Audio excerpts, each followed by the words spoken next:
আসলে আসিফ নজরুল আগে যা বলেছিলেন সেটাই তার আসল চরিত্র।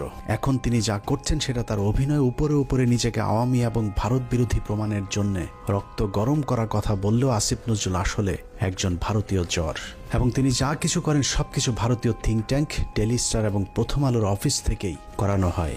অনেকেরই মনে হতে পারে আসিফ নজরুল আগে খারাপ থাকলেও এখন ভালো হয়ে গিয়েছেন, কিন্তু চলুন দেখা যাক আসিফ নজরুল আসলেই ভালো হয়েছেন কিনা। 5 তারিখ বিজয়ের পর আসিফ নজরুলের প্রথম ভিডিও বার্তা ছিল আওয়ামী লীগের প্রতি সমবেদনা জানিয়ে। আওয়ামী লীগকে বাঁচাতে তার কাকুতি দেখে মনে হয়েছে নিজ দলের নির্যাতিত মানুষের পক্ষে দাঁড়িয়েছেন আসিফ নজরুল।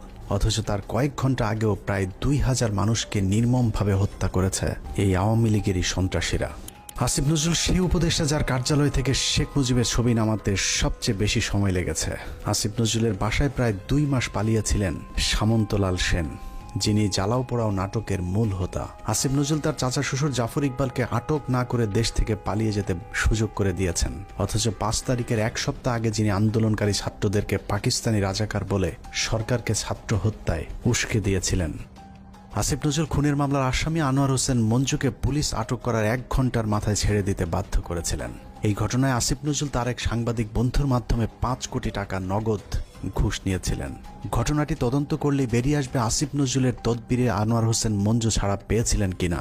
অথচ মঞ্জুর ইত্তেফাক পত্রিকা গেল 15 বছর হাসিনার দালালি করেছে এবং আন্দোলনের সরাসরি ছাত্রদের বিরুদ্ধে অবস্থান নিয়েছিল ইত্তেফাক পত্রিকা।